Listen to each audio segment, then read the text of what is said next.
Bienvenidos y bienvenidas a un nuevo episodio de Historias del León, un podcast de cultura e historia 100% zaragocistas. En nuestro sexto programa nos situamos en la medular del once, en la sala de máquinas de los equipos, en el medio campo que contiene y reparte el juego. Acompáñanos en este repaso de centrocampistas. Muchas gracias por darle al play, ponte cómodo y disfruta.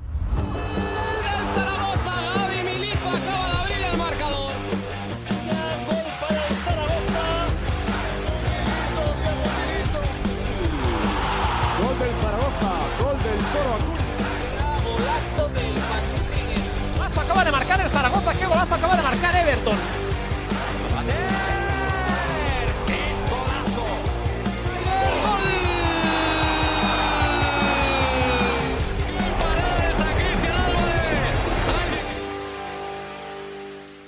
Si en el cuerpo humano son los pulmones los responsables de repartir y aportar oxígeno a todas las partes del cuerpo, en el once de un equipo de fútbol, la mayoría de las ocasiones, estos pulmones los representan la pareja de pivotes que abarca el centro del campo. Los medios se encargan de distribuir el balón, llevar el ritmo del partido y conectar las diversas zonas del campo. En el fútbol que hemos vivido, esto se ha hecho muchas veces en pareja, con duplas que se han complementado para dar el equilibrio y la fluidez necesarias al equipo. Los ha habido más brillantes y con un desempeño que luce más de cara a la galería y otros de perfil más gris, encargándose del trabajo sucio y pasando más desapercibidos. Pero en todo caso, sin esas piezas es difícil imaginar un funcionamiento óptimo en el juego de un equipo ganador. La historia del Real Zaragoza, como no puede ser de otra manera, también ha contado con varias parejas de baile en el medio centro, que han sido el motor del conjunto maño en diferentes épocas y etapas. Hoy, en Historias del León, repasamos las parejas de pivotes más destacadas del Real Zaragoza.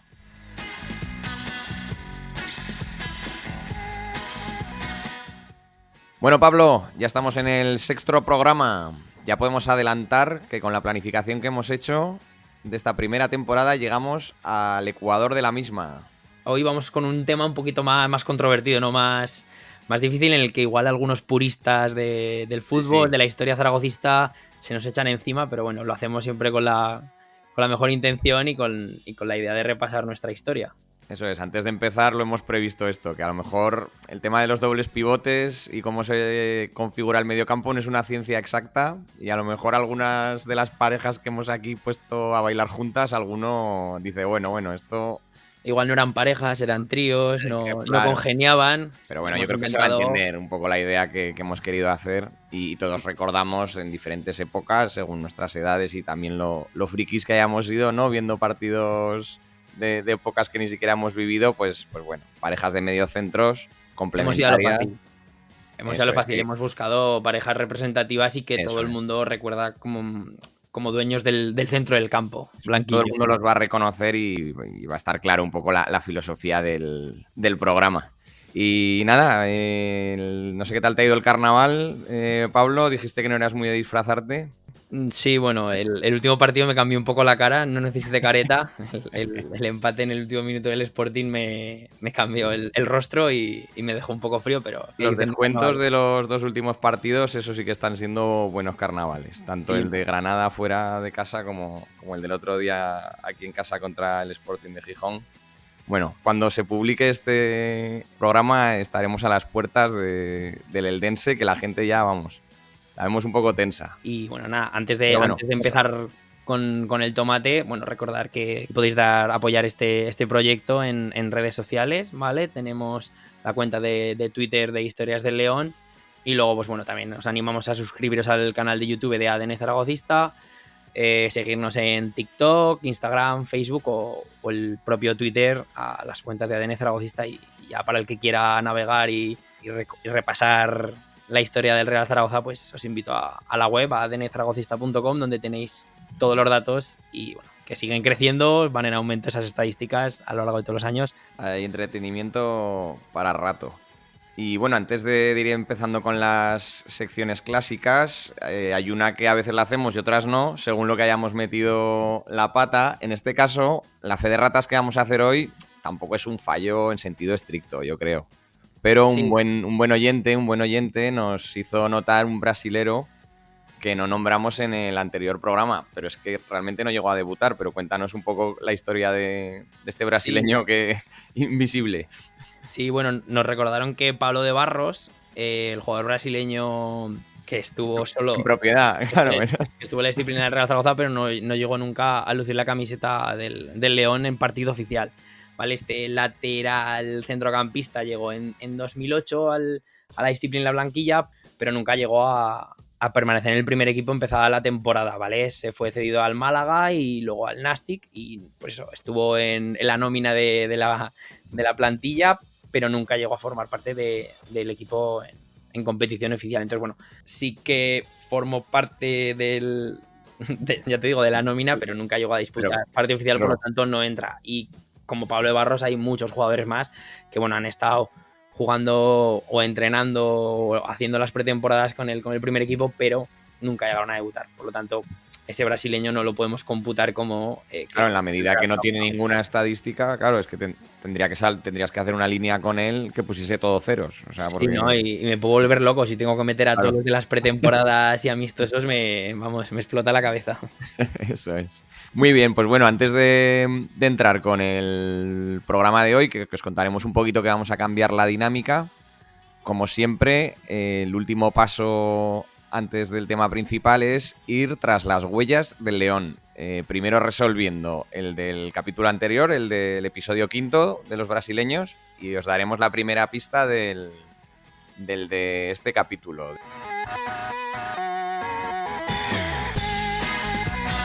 Resuélvenos, Pablo, Sí. el anterior león escondido, que yo creo que la gente ha estado bastante acertada, ¿no?, al dar con él. Vale, pues venga, voy a resolver el león escondido número 4. Muchos, como bien dices, lo habéis acertado en redes o nos lo habéis comentado en el ámbito personal. La primera pista fue que jugó en más de 2 equipos en la Liga Española. Estos equipos fueron Real Madrid, Real Zaragoza, Real Sociedad y Levante. La segunda pista es que fue 24 veces internacional con su país, aunque no jugó ningún mundial. Fue internacional con Brasil y solo jugó la Copa América de 1995. La tercera es que descendió a segunda división con 2 equipos españoles, que fueron la Real Sociedad en 2007 y el Levante en 2008. La 4 es que además de Brasil y España jugó en Francia, en el Girondins de Burdeos y Chipre, en el Anorthosis. Y la definitiva es que ganó 2 Supercopas, una de ellas con el Real Zaragoza en 2004 y la otra fue en 2001 con el Real Madrid. Este león escondido no es otro que Savio Bortolini. El gran Savio Bortolini Pimentel, que hizo las delicias de la banda izquierda de la Romareda. Y efectivamente, yo creo que me ha sorprendido mucho que creo que fue más bien cuando has subido recientemente el vídeo desde ADN zaragocista de la eliminatoria contra el Fenerbahce, que se nota lo que marcó, el buen fútbol que hizo, porque mucha gente ahí haciendo comentarios de lo que le flipaba a Savio Bortolini. Así que bueno, un jugón que seguramente lo repasemos bien a fondo, sí, en Historias del León. Lo quisimos seleccionar como brasilero, pues porque teníamos los otros 4 perfiles también nos molaban por distintas causas, pero sí, Savio puede ser un jugador que también salga en otras temáticas de las que tenemos pensadas, porque no estuvo muchos años, pero ya hemos visto que dejó una huella bastante positiva en el aficionado zaragocista. ¿Y tiro yo la primera del nuevo león escondido o qué, Pablo? Venga, dale, vamos con el nuevo león. Primera pista del león escondido de hoy, tras las huellas del león, es que llegó al club a mitad de temporada como cedido.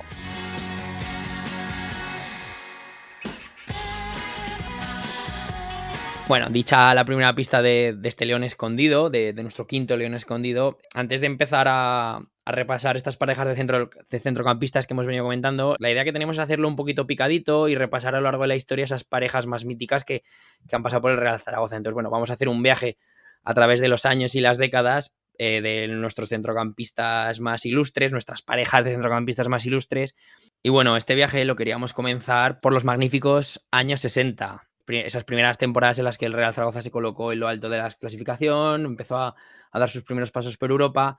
Y bueno, la primera pareja que vamos a desgranar un poquito sería la formada por Isasi y Pepín, ¿vale? Santiago Isasi, madrileño, que estuvo en el Real Zaragoza del 59 al 67, y Pepín Cuéllar, natural de Mérida, que estuvo del 60 al 67. Fue la primera pareja de pivotes, de centrocampistas, porque bueno... Sí, entonces llamado medio volante. Era un poco la manera de llamarlos. Claro, una primera apreciación que tenemos que hacer en este viaje es que las formaciones tácticas han cambiado mucho a lo largo de los años, ¿no? Precisamente en los 60, 50, 60 se produjeron las primeras revoluciones tácticas en cuanto a la formación. Y pues bueno, vamos a pasar de esos 5 delanteros, ¿no? O de esos ataques, mucha acumulación de jugadores a luego ya a los más 4-4-2 y demás que se vieron en el fútbol más moderno. 3 defensas, 2 centrocampistas. Pues bueno, estos 2 centrocampistas, por así decirlo, el corte más defensivo, pues esta primera pareja era Isasi y Pepín, fueron los centrocampistas menos ofensivos de la primera etapa de los Magníficos. Fueron la dupla titular entre el 61 y el 64. Pepín llegó para suplir a José Luis García Traiz, que venía a hacer pareja con Santiago Isasi anteriormente, y bueno, jugaron 2 finales de Copa, que fueron la del 63, que se perdió ante el FC Barcelona, y la del 64, que se ganó ante el Atlético de Madrid.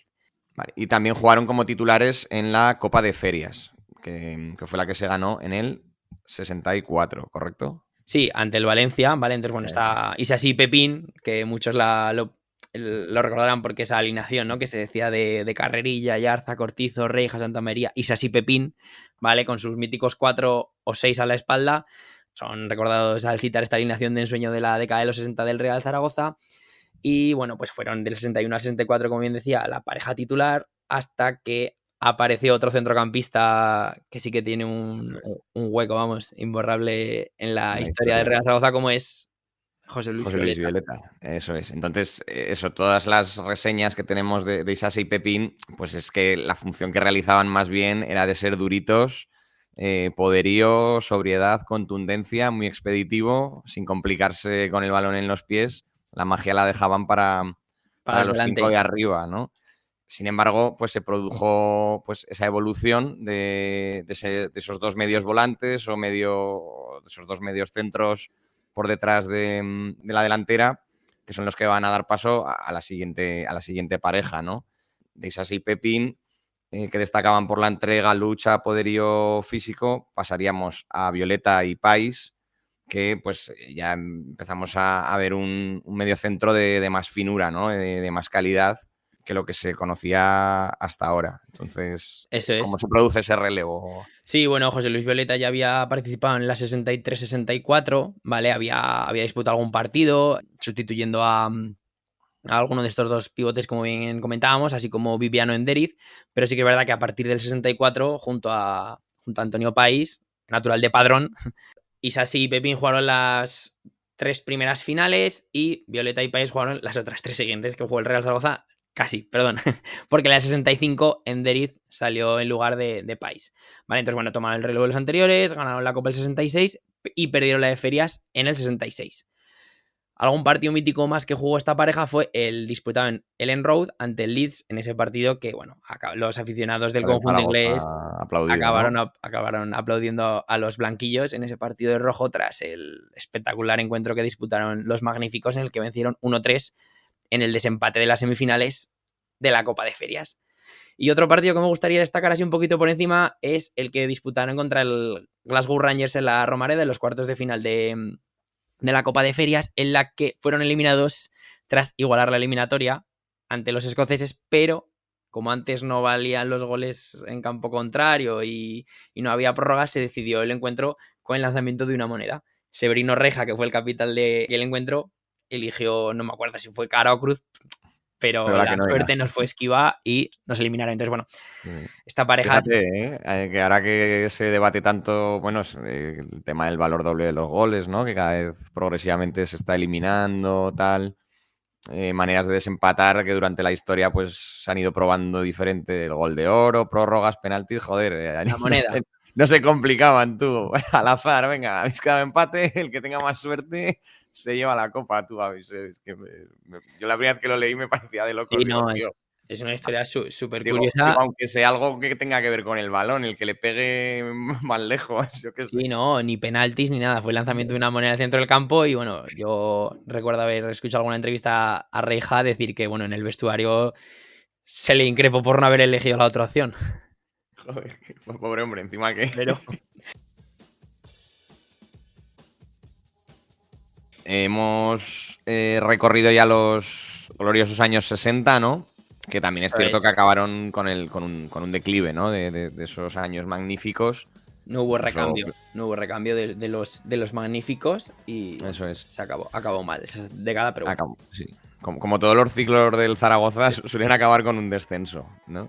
Sí, Entonces, antes de saltar de década, sabemos que nos hemos dejado muchas cosas, pero sí. claro, son jugadores que se podría hablar un montón y esperamos hacerlo en futuros programas, ¿no? Pues del León de Torrero podríamos hacer incluso un monográfico y bueno, queremos seguir avanzando en el tiempo. No obstante, antes de saltar a la década de los 70, yo iría, Pablo, con la segunda pista de Tras las huellas del León.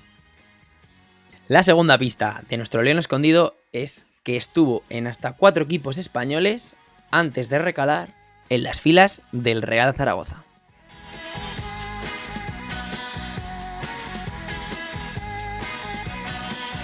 Venga, perfecto. Pues con esta segunda pista ya sí que podemos viajar hasta los 70.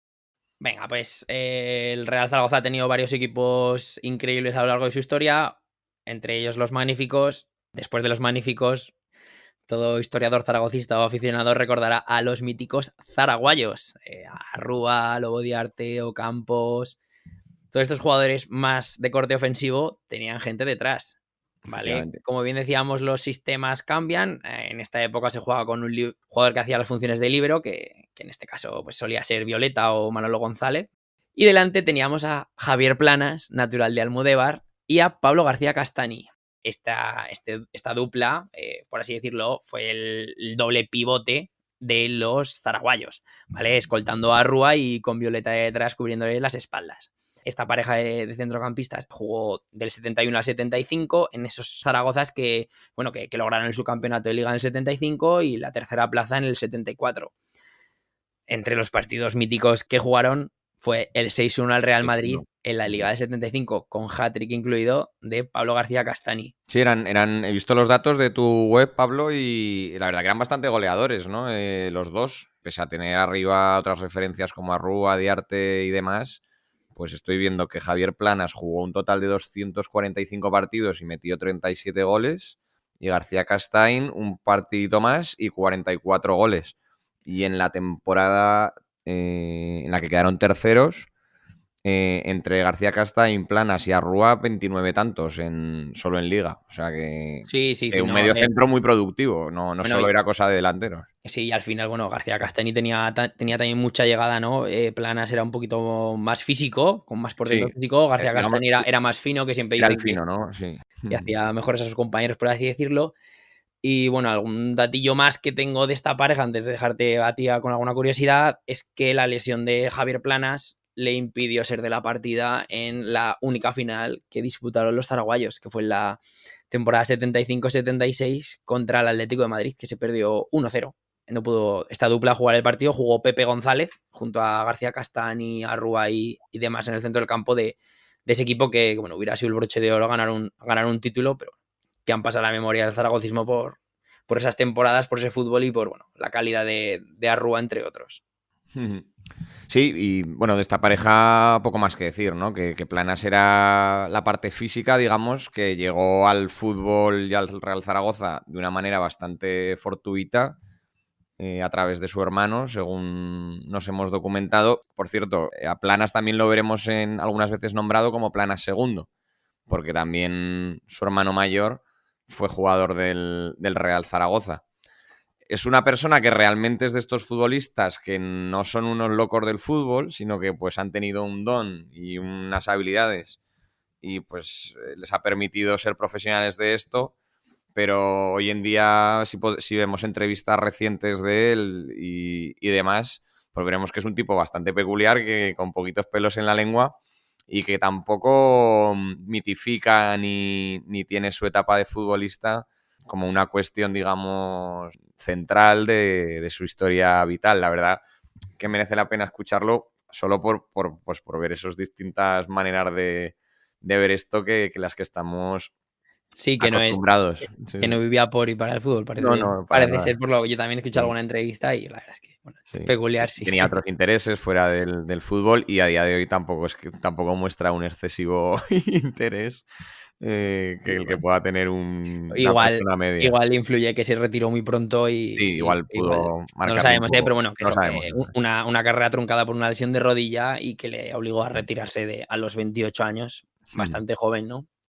Como bien decías, todos los ciclos del Real Zaragoza acaban con un descenso, los zaragozanos también acabaron con un descenso en el 77 y bueno, los 60 fueron los magníficos, los 70 fueron los zaragozanos. En los 80 no tiene una denominación como tal, pero sí que es verdad que se ganó una Copa del Rey, se disputó la Recopa y se hicieron grandes temporadas. Esas temporadas de los 80, yo creo que uno de los jugadores más icónicos de ese Zaragoza era don Juan Señor. Oh, señor, sí, sí. Juan Señor, ¿vale? El madrileño, uno de los Sí, top 10 jugadores con más encuentros en la historia del Real Zaragoza. 369 partidos jugados, 69 goles, ahí es nada. Un fijo en la selección española. Y más allá del icónico gol de Malta, que no nos detendremos en él, pero sí, desde luego. Infalibles del punto de penalti. Sí. También creo que es el jugador que más penaltis ha marcado en la historia del Real Zaragoza. Pues bueno, Juan Señor, que llegó a principios de los 80, en el 81, y sí que es verdad que era polivalente y que muchas veces hacía las de lateral derecho o incluso lateral izquierdo, supongo que por algún... Por necesidad, ¿no? Esto es, ¿vale? Compartió centro del campo con un aragonés natural de Benasque como es Paco Güerri. En ocasiones acompañados por Barbas, por Pedro Herrera o Juan Carlos Justes, fue el centro del campo más utilizado en los 80. Vale, bueno, es más, ambos superan los 300 partidos y incluso ambos llegaron a ser internacionales con la selección española. Así que Guerri fue muy poquito, pero joder, Creo señor. que jugó solo un partido, Mundiales, aunque fue convocado a más, Guerri, si no me equivoco. Pero vamos, en los testimonios que hay de él, la verdad que para él lo lleva como uno de sus grandes, hombre, a ver, pues grandes logros, pues haber compartido selección con Señor con España. Incluso aunque no en el 12-1 que hemos nombrado no participó, pero estaba convocado y lo vivió in situ allí. Pues cuenta el recuerdo pues en primera persona, ¿no? Esta pareja que fue fundamental en ese Real Zaragoza de los 80, con Ben Hacker, Luis Costa y demás. Fue la pareja titular en la final de Copa de 1986, que es la que se gana al Barcelona con ese mítico gol de Rubén Sosa de falta. Sí. Pero bueno, también llegaron a jugar otros partidos muy míticos de la historia blanquilla, ¿no? Como esa eliminatoria contra la Roma en la Recopa, en la que uno de ellos dos es súper protagonista, como es Juan Señor, ¿no? Juan Señor que iguala la eliminatoria con 2 tantos, y juraría que son 3 porque un penalti se lo hacen repetir, ¿vale? Marca los 2 tantos del Real Zaragoza en los 90 minutos reglamentarios, y en la tanda de penalti también también ejecuta el suyo. Y bueno, luego Andoni Cedrún, que detiene a Carlo Ancelotti un penalti, se acaba como héroe parando el último penalti y clasificando al Real Zaragoza para los octavos, porque al final te clasificas para la Recopa y esperas que la Roma te toque en rondas finales. Pues no, a la Roma le tocó al Real Zaragoza en primera ronda y bueno, se le eliminó en una noche mágica de la Roma, que seguramente todos los que pudieron disfrutarla la tienen grabada en la retina. Eso es, y bueno, pues por anotar algunas pinceladas más de las carreras de estos futbolistas, Paco Güerri, que eso, aunque es montañés de la zona de Benasque, pues finalmente acabó su carrera profesional en Las Palmas, que en esa época militaba en Segunda División, y allí se ha afincado y sigue viviendo allí, donde también pues ha sido un jugador que ha dejado cierto pozo, pues claro, un internacional con España, muy importante en un equipo que jugaba en Europa en aquella época, como era el Zaragoza, pues acabó sus días de futbolista en la isla, y que además se produjo esa partida del Real Zaragoza también en una situación un poco agria, ¿no? Junto a otros históricos del club como Casuco, a los que se les apartó del equipo e incluso, pues bueno, denunciaron esa situación ante la justicia, pues porque la directiva de ese momento entendió que había que dejar de contar con esos jugadores, y pues bueno, ya vemos que no siempre se hicieron las cosas bien, ¿no? Porque viendo pues los 345 partidos que acumuló con la camiseta blanquilla, no creo que fuese la mejor salida para jugadores de esta entidad como Güerri o Casuco. Vamos con la tercera pista. Te cedo el paso a ti, Richie. Venga, pues la tercera es que llegó a ocupar el banquillo de un equipo de primera división, pero como segundo entrenador. No ha sido entrenador de un equipo en primera, ha sido segundo entrenador. Perfecto, bueno, con esa tercera pista yo creo que ya lo tenemos prácticamente todos en la punta de la lengua. No sé, Fácil, yo creo que el fácil. León sigue un poco escondido, ¿eh?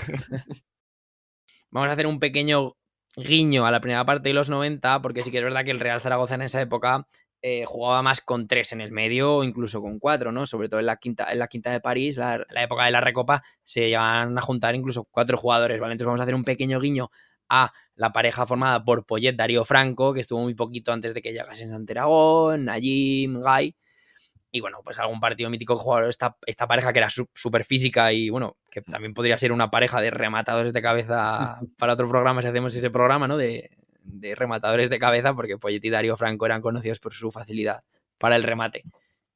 Sí, era una dupla ahí uruguayo-argentina de pura brega y pura casta, pura raza.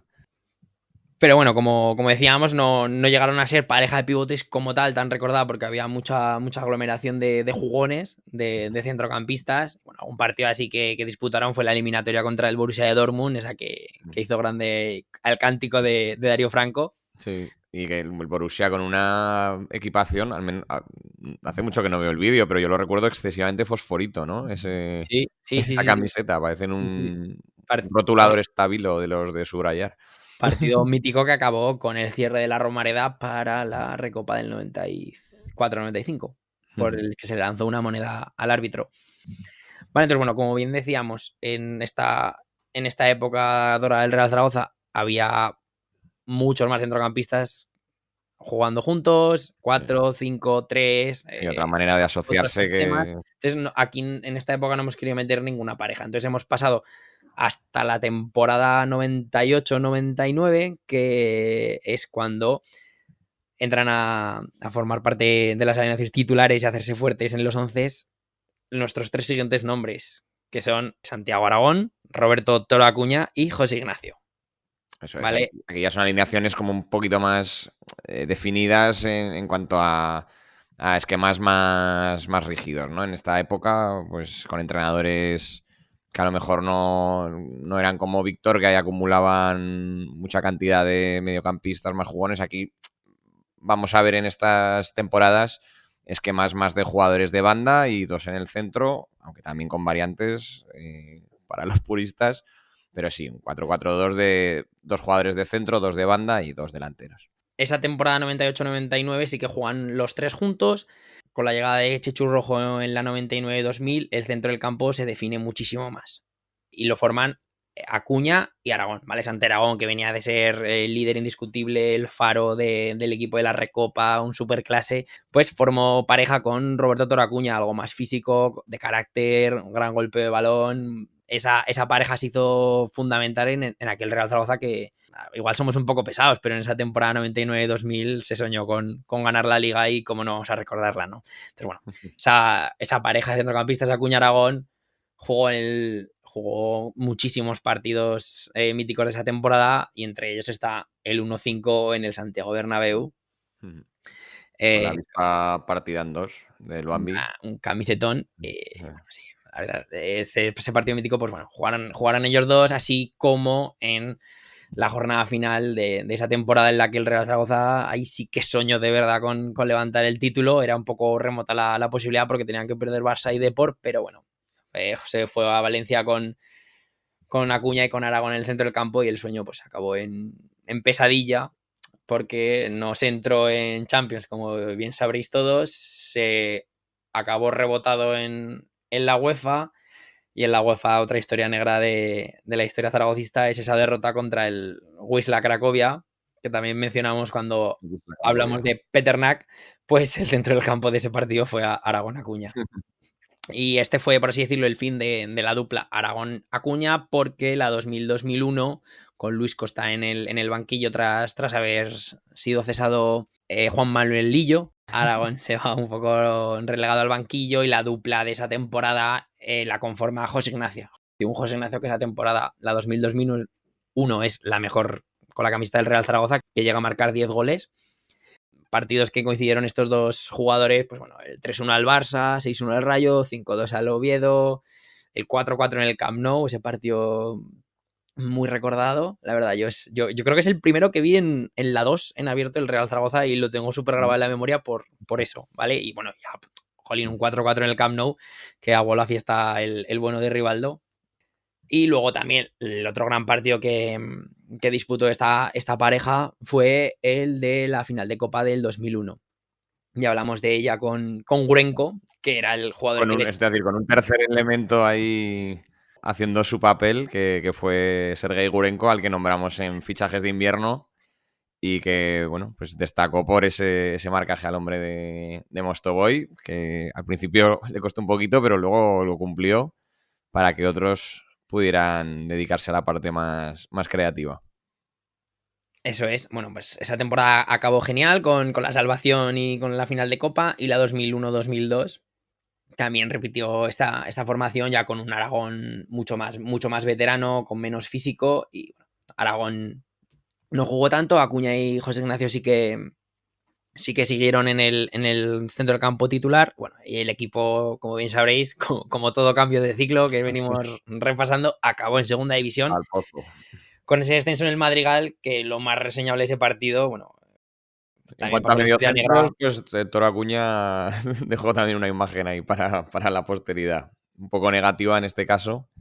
Bueno, y así como dato curioso de ese partido es que fue el último partido que disputaron los tres juntos. Ese partido lo disputa con Triboté, Marcos Alonso, el que fue entrenador en aquel final de temporada, utilizó a los tres. Entonces, como curiosidad, los tres disputaron su primer partido juntos, que fue en la primera jornada de la temporada 97-98 contra el Celta, 2-1, y su último partido fue en el Madrigal contra el Villarreal, en el que se perdió y se certificó el descenso a segunda. Tras ese descenso saldrían del equipo tanto Toro Acuña como José Ignacio. Eso y sin embargo se quedaría en la plantilla del Real Zaragoza quien más llevaba, que era Santi Aragón, y había vivido pues muchas más etapas y épocas y realidades distintas en el club, y podemos decir que aunque él finalmente tuvo más protagonismo la pareja que ahora vamos a nombrar, también, digamos, vivió una segunda o tercera reencarnación en el papel que tuvo en la temporada 2002-2003 en el ascenso, digamos, en un solo año con Paco Flores. Sí, bueno, a ver, por Aragón ya mucho más veterano, no se podía sacar ningún traspaso, y bueno, yo creo que Aragón se quedó y Acuña y José Ignacio se fueron al Deportivo de La Coruña y al Celta de Vigo para, bueno, con traspasos y para sanear un poquito las cuentas del club. Para hacer un poquito de caja después de ese descenso inesperado.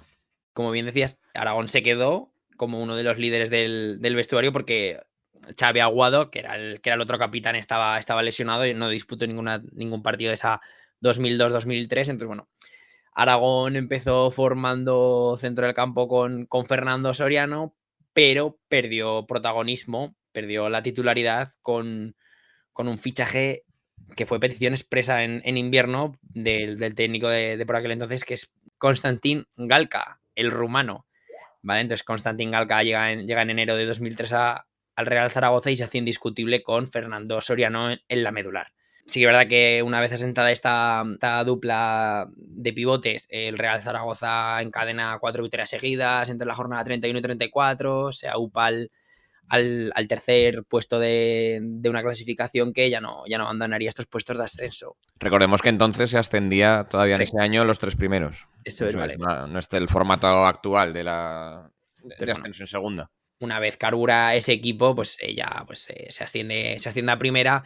Y así repasando un poquito algún partido mítico en el que coincidieron, pues bueno, sería ese Oviedo 0, Zaragoza 2, en el que Rubén García Cani se echa el equipo a las espaldas. Ahí se consagró. La consagración de Cani con ese golazo, con esa jugada increíble de fútbol sala casi con Iván Espadas, el otro canterano. Y bueno, también otro partido que jugarían sería el trámite contra el Albacete, ¿no? Con ambos equipos ya ascendidos la noche anterior tras el pinchazo del Levante. Bueno, en la Romareda se jugó un partido sin nada en juego, pero con mucho que celebrar. Eso es, bueno, el Paco Flores solicitó a este jugador para empezar porque era muy del perfil del tipo de juego que proponía Paco Flores, ¿no? Que es mucho de la segunda hora que llevamos muchos años tragando, pues eso ya se practicaba hace más de 20 años, ¿no? Pues consistencia y efectividad. Y porque pues lo había llevado en el Real Club Deportivo Español. Yo a Constantin Galca realmente, más que como en su etapa zaragocista, lo recuerdo como un cromo del Español. O sea, como un clásico de las colecciones de aquellos años en el Español, aunque luego jugó en el Villarreal también. Sí, Pero a ver, es que este año... para mí va, digamos, bueno, viene cedido de ahí, de Villarreal. Sí que es Que verdad que juega, creo que lo he consultado, ahí son numeritos que tú sabrás mejor, creo que lo juega todo desde que llega. Sí, a ver, No juega sí, 24 partidos, que son los 24 que está en la temporada. Y de hecho sí, él creo que aspiraba a poder continuar luego al año siguiente en el Real Zaragoza, pero claro, iba muy condicionado a que el proyecto también continuase, fuese con Paco Flores. Y yo creo que no había una sintonía, por lo que he podido observar, no había una sintonía en la concepción del fútbol que se tenía y el plan que se tenía tras el ascenso entre el entonces director deportivo, que era Miguel Pardeza, y Paco Flores. Y eso es lo que hace que a lo mejor Constantin Galcano continúe en la temporada siguiente, aunque tenía la opción de hacerlo. Bueno, y luego no estamos nombrando a un jugador muy de la casa y que a lo tonto estuvo casi 100 partidos, disputó casi 100 partidos en 3 temporadas y me ha sorprendido el dato de 9 goles, que fue Fernando Soriano, un jugador que a lo mejor estéticamente no era la silueta más fina para jugar al fútbol, ¿no? No tiene nada que ver con estos futbolistas de corte atlético que son ahora los que llegan a la élite. Pero a mí Fernando Soriano yo lo recuerdo como un currela del fútbol y que no era nada malo. O sea, yo lo recuerdo como un activo ahí en el medio campo bastante aseadito sí, y de la casa. físico bien por alto y bueno, esa temporada sí que Lanza es el encargado de ejecutar los penaltis con Jordi. Sí que es verdad que Soriano, ahora que le estoy echando un poquito la memoria para atrás, sí que es verdad que empezaba fuerte las temporadas, ¿no? Tanto con Paco Flores la temporada siguiente en primera sí que empieza jugando y luego su última temporada, que es la 2004-2005, la de la Supercopa que se gana al principio de temporada, sí que también empieza jugando y bueno, en UEFA también era de la partida. Pero sí que es verdad que, bueno, ahora lo repasaremos más adelante en los siguientes pivotes porque ha habido varias parejas, no tan asentadas como han podido ser las anteriormente citadas como Señor Oguerri, pero sí que ha habido muchas parejas de centrocampistas que recordaremos ahora. Sí, ahora yo creo que vamos a hacer un carrusel de los años 2000, que ahí sí que hay muchas variantes. Pero antes de esta vamos a dar la cuarta pista. Danosla tú, Pablo. A pesar de debutar con el 10 a la espalda, este jugador es recordado por lucir otro dorsal con la camiseta blanquilla.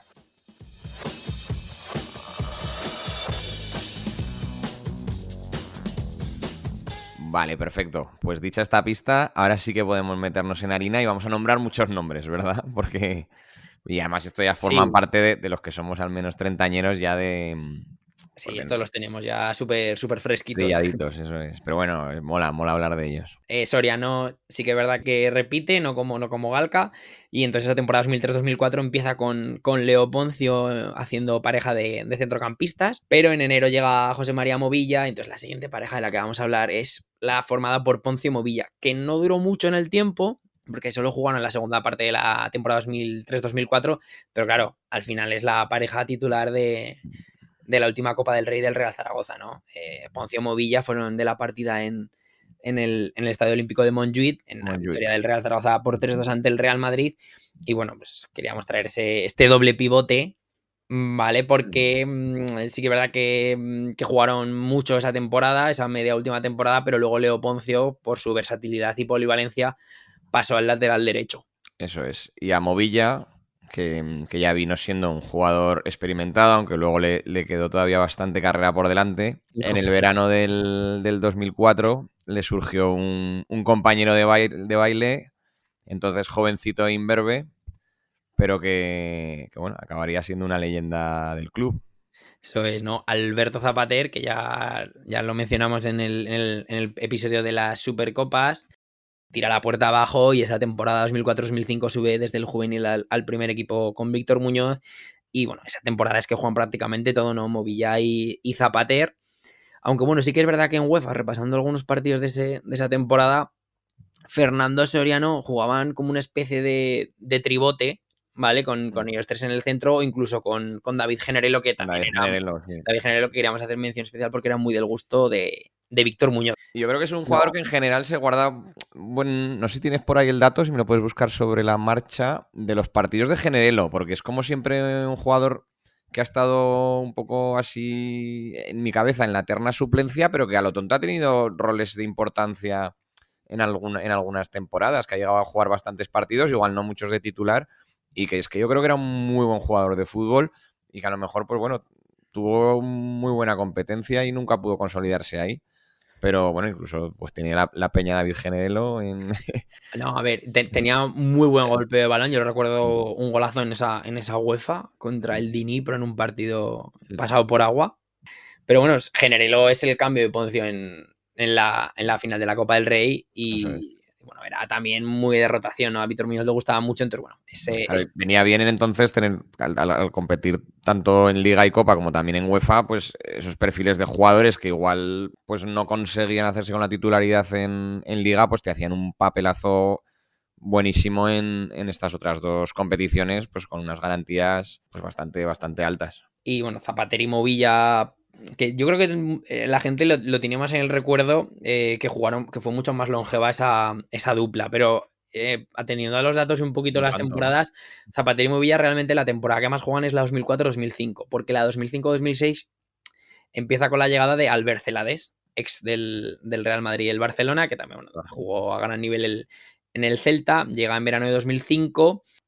Y Celades y Zapater, bueno, juegan la 2005-2006 y la 2006-2007. Son la pareja titular de centrocampistas. La 2005-2006 es recordada por la Copa del Rey que tanto nombramos, así que bueno, no vamos a pasar muy por encima de ella, salvo por un dato curioso, porque a pesar de ser la pareja titular que también disputa la final de Copa de ese año, nos juegan el 6-1 contra el Real Madrid. Zapater juega de lateral izquierdo, Ponce de lateral derecho y el centro del campo lo ocupan Celades y Generelo. Ostras, qué buena. Vale, o sea, de los dos mediocentros jugando de qué pasó con los laterales aquel día. Claro, pues no, Poncio sí que era el lateral derecho ese año titular, ya ¿no? Estaba consolidado ahí, es verdad. Sí. Era el lateral. Y Toledo supongo que sería por sanción, que era muy de ser tarjeteado el paraguayo. Entonces, bueno, como dato curioso, que esa temporada sí que la juegan ellos y de titulares la final de Copa, los mejores partidos, pero el 6-1 no, Zapater retrasa su posición para hacer el lateral izquierdo. Otro gran polivalente en el Legeano. Bueno, y luego la 2006-2007, una de las temporadas que más he disfrutado yo, es la temporada que llevan esta camiseta con los zarpazos del León, aunque no está en nuestro azul. Yo la verdad es que es una camiseta que me encantaba. A mí al principio no me gustaba mucho porque pero es que ni siquiera era azul, era una especie de azul oscuro. Pero al final las camisetas las hacen buenas las temporadas. Claro, eso es. Y luego sí que le guardas un recuerdo pues porque disfrutaste mucho con ellas, ¿no? Pero yo que soy un poco purista de los colores, hostia, vi con muy malos ojos ese verano cuando la sacaron que era más negro o gris oscuro que claramente azul. Yo la verdad que no... Bueno, pues bueno, esta temporada 2006-2007 siguen repitiendo titularidad de estos dos jugadores con Víctor Fernández ya en el banquillo. Y bueno, pues con ellos en el terreno de juego se gana al Barcelona o al Atlético en la Romareda.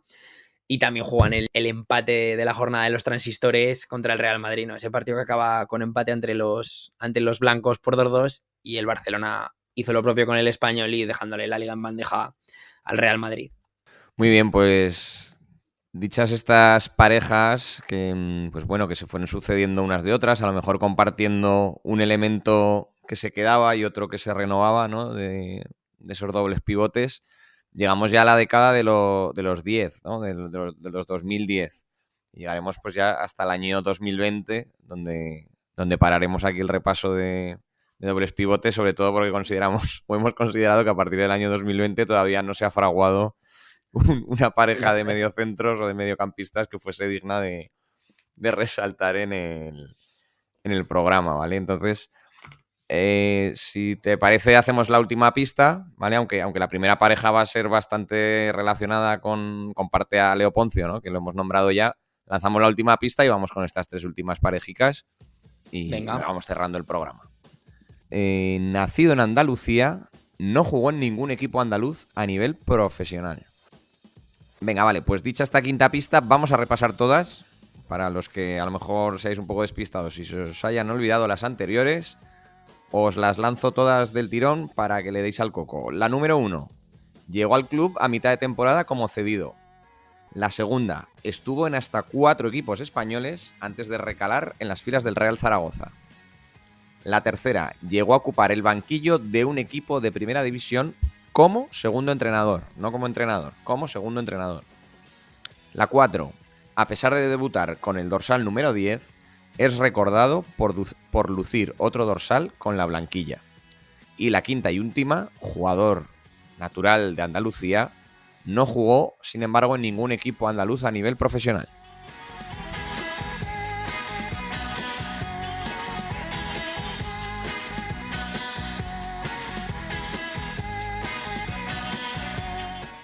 Bueno, pues ya resuelto, bueno, ya dichas las 5 pistas del León Escondido, vamos a acabar con este bonus track de las 3 últimas parejas, ¿vale? Vamos a detenernos un poquito más en el tiempo en esta primera que voy a citar, porque, bueno, es la formada por Gaby Fernández y Leo Poncio, que coincidieron en las filas del conjunto aragonés desde el 2009 hasta el 2011. Esta pareja, por así decirlo, va desde el ascenso hasta la salvación.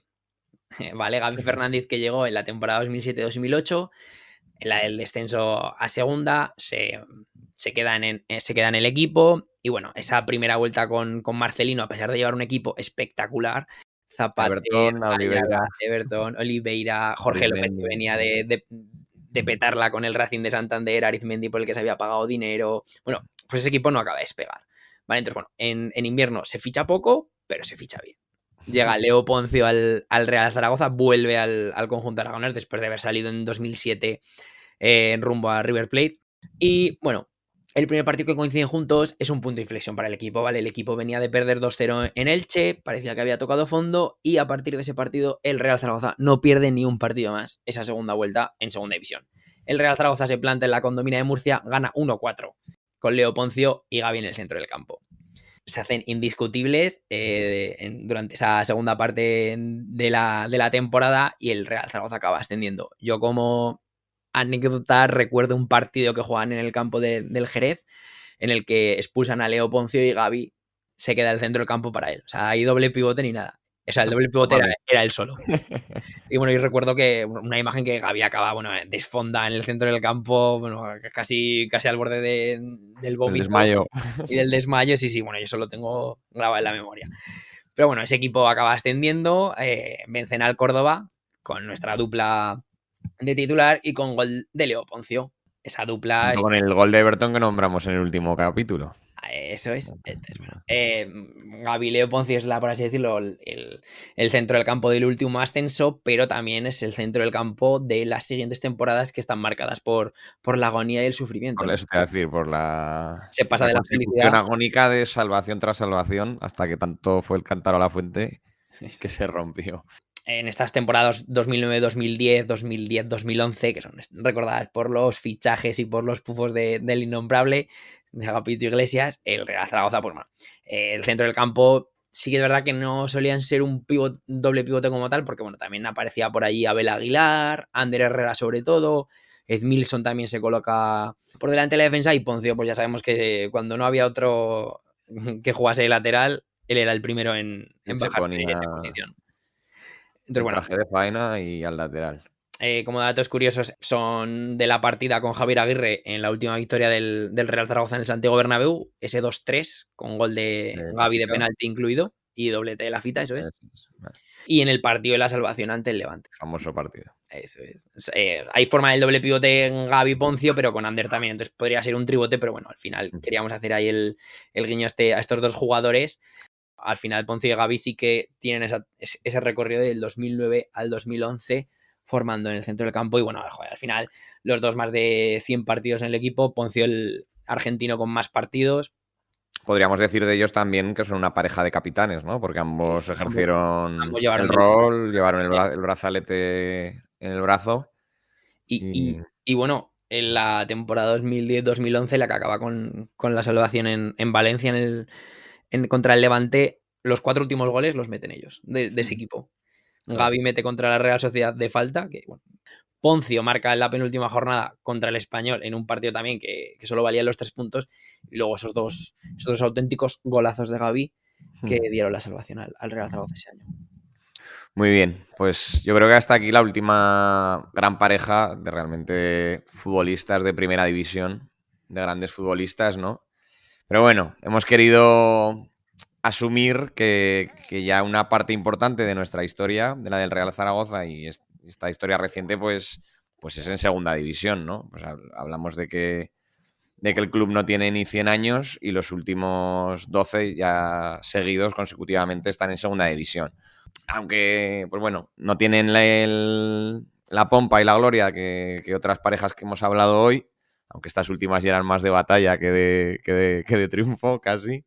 Pues bueno, vamos a nombrar a un par de dobles pivotes de estos últimos años en segunda. Sí, queremos hacer un guiño a 2 parejas, por así decirlo, que estuvieron más o menos asentadas. Más cerca de ascender, ¿no? Del objetivo, al menos de las temporadas en las que pudimos competir por el sueño, ¿no? Eso es, la primera sería la conformada por Albert Dorca, Íñigo Ruiz de Galarreta, ¿vale? Que coincidieron en la 2014-2015, o sea, que estuvimos a 6 minutos del ascenso en Las Palmas. Entonces, bueno, sí que es verdad que ese año sí que se jugaba con el doble pivote clásico y Dorca y Galarreta jugaron prácticamente todo. Así que Bulnet Basa sí que se metía a veces en la rotación, pero la verdad es que Dorca y Galarreta en la alineación eran ellos dos y 9 más. Jugaron prácticamente todo. Bueno, Galarreta está un año y juega 41 partidos, por lo tanto juega prácticamente la temporada entera. Y Dorca, bueno, 80 partidos en 2 años. La primera temporada es... cuartos de lo mismo también. La primera temporada es, vamos, insustituible. Y bueno, ese centro del campo, ¿no? Un poquito Albert Dorca un poquito más tosco, más físico, más posicional y Galarreta un poquito el que tenía más más conducción, más pie. Control, eso es más técnico, pero bueno, al final Dorca vamos a decir que era un poquito más tronco, pero tenía calidad, ¿eh? O sea, no era algún otro que a veces no está reñido un poco la función que tú ejerces en el medio campo, joder, y lo vemos en los equipos top, ¿no? Una cosa es que tú tengas una función y otra cosa que no dejes de ser un buen futbolista también a nivel técnico. Un jugador capaz de bregar, de luchar, de ser físico, de contener y que luego encima cuando le caiga el balón al pie te sepa hacer un cambio de sentido de 40 metros o combinar bien con los compañeros que tenga alrededor, ¿no? Yo creo que esos perfiles son los más valorados en el fondo, más que un pelotero finísimo. Bueno, como último apunte, el último partido que jugaron juntos no fue ese partido en Las Palmas, ¿vale? El último partido que jugaron juntos fue en la ida. La vuelta no la jugaba Íñigo Ruiz de Galarreta, jugaba Basa y yo recuerdo que era un cambio que pedía. Yo en el bar viendo el partido dije, saca a Ruiz de Galarreta y vamos a tener un poquito el balón que si no esto se va a hacer eterno y al final acabó la cosa como acabó. Pero bueno. Y ya por último, para acabar este bonus track de duplas, vamos a ir con la última, por así decirlo, dupla que tuvo un Zaragoza ganador en segunda, ¿vale? Sí. Fue la formada por Raúl Guti e Íñigo Guaras. Comparten... Definición de lo que he dicho hace 2 minutos, ¿no? Guti, todo entrega, todo tal, pero luego es que el tío es bueno. Y luego Guaras, el que tenía un partido que se quitaba la chistera y te metía el pase de gol. Y otros que, más bueno, pues... Sí, también. Que otros que pasaban un poco más de puntillas por encima de los partidos. Pero bueno, perdona, sí. Sí, no, que empiezan a compartir plantilla en la 2017-2018, que también se está... Bueno, yo para mí es de las que más claro lo vi, ¿no? Que el equipo ese con el rombo, por lo tanto aquí no hemos metido ninguna pareja porque al jugarse con 3, 4 en el medio ahí no hemos querido hacer un guiño a Javi Rosso o Alberto Zapater, que eran los otros volantes de aquel equipo. Entonces, bueno, hemos pasado a 2019-2020, que es la que sí que empiezan a jugar los dos de de doble pivote con Soro a una banda, con Burgue al final, o con Igbe que me un poquito tiraba en banda. Entonces, bueno, esa temporada juegan juntos y bueno, por todo recordará un poco como el what if, ¿no? El what if si no llega a haber esa pandemia que hubiera sido de ese equipo que para mí va lanzado al ascenso directo, incluso a ganar la liga. Pues sí, nunca lo sabremos porque bueno, ya vemos que en segunda cambian las cosas muy rápido. Yo creo que último doble pivote es reseñable, ¿no?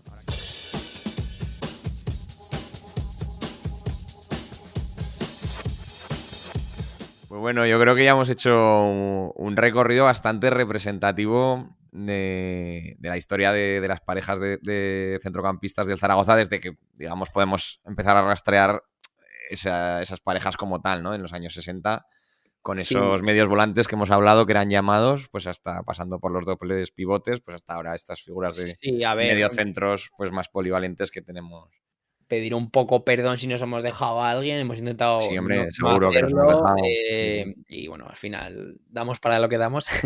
No, hombre, y que no queremos aburriros, que queremos no estar aquí más de una hora y dejaros con ganar de más, para teneros ahí suscritos a Spotify y a iVoox, para que nos sigáis acompañando.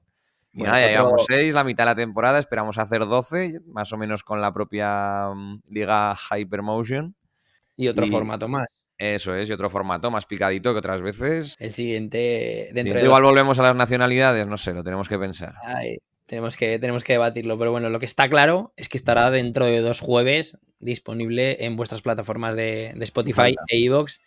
Y bueno, esperamos que os haya gustado, que hayáis aprendido un poquito más de la cultura del Real Zaragoza, que es el objetivo de este programa. Bueno, pues ya nos despedimos y yo simplemente quiero dar mucho ánimo a toda la parroquia zaragocista para afrontar estas semanas y meses que nos quedan por delante, que cada uno lo gestione como buenamente pueda, pero sobre todo animar en la Romareda y vamos para adelante con el equipo.